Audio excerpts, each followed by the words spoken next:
Please welcome to the stage, Jason Hochman.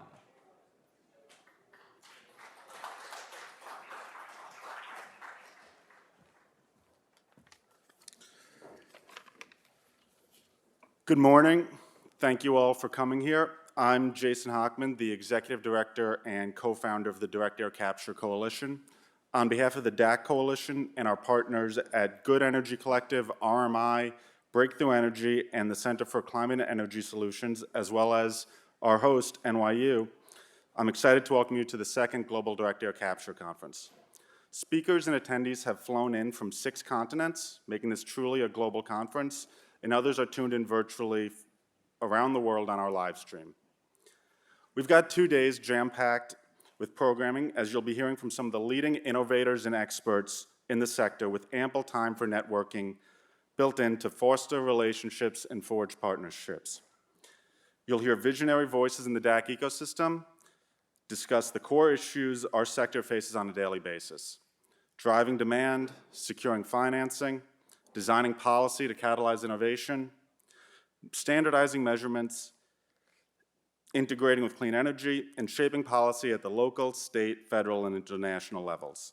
You'll also learn about the state of the DAC sector, where projects are being built, and hear about new projects for the very first time, as we have several exciting announcements that will be made over the next few days from DAC Coalition members.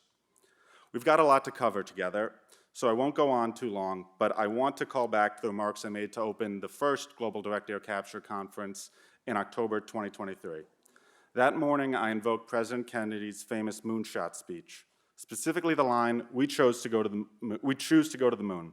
We choose to go to the moon in this decade, not because it is easy, but because it is hard, because that goal will serve to organize and measure the best of our energies and skills, because that challenge is one that we are willing to accept and one we are unwilling to postpone, and one which we intend to win.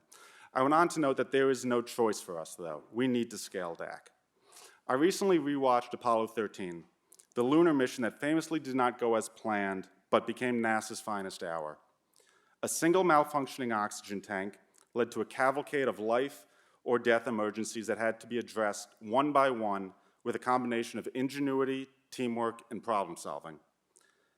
Fittingly, one of the many threats they faced was rising CO2 levels. To address the threat of rising carbon dioxide, they had to solve the famous square peg in a round hole problem, wherein they had to fit a square carbon dioxide filter into a round opening with just the materials they had on board. This was just one of many problems the astronauts and mission control faced. What struck me was not just their ability to, in the words of Ed Harris as NASA Flight Director Gene Kranz, work the problem, but that nearly every problem was solved by a different person. Failure was not an option. Without all of their efforts combined, it would have had a very different ending. Just like in Apollo 13, success here will depend on collaboration. No single startup, corporation, region, or country will scale DAC alone. That's what this conference is about. It's about finding opportunities to partner, to collaborate, to work together towards our common goal.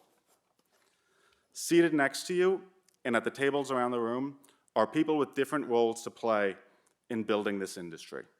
Innovative DAC technology entrepreneurs, policymakers, advocates, parts manufacturers, investors, financiers, researchers, project developers, energy producers, and industrial leaders are all here. Around the world, thanks to efforts across the DAC ecosystem, progress is being made and momentum is building. Since our last conference, multiple commercial DAC facilities have come online, including the world's largest commercial facility, Climeworks Project Mammoth in Iceland, along with several projects across the United States, as well as in Canada, Kenya, Brazil, and elsewhere. Later today, my colleague Aaron Benjamin will present on exactly where DAC projects are operating and being constructed around the globe. We are building what must become, and will become, one of the largest industries in the world, creating jobs, enabling economic and industrial development, and addressing the threat of increasingly high CO2 levels in the atmosphere. We hope these next 2 days help to accelerate that trajectory. Now, let's get to work. I'm eager to get our programming kicked off with our first panel on driving demand for DAC.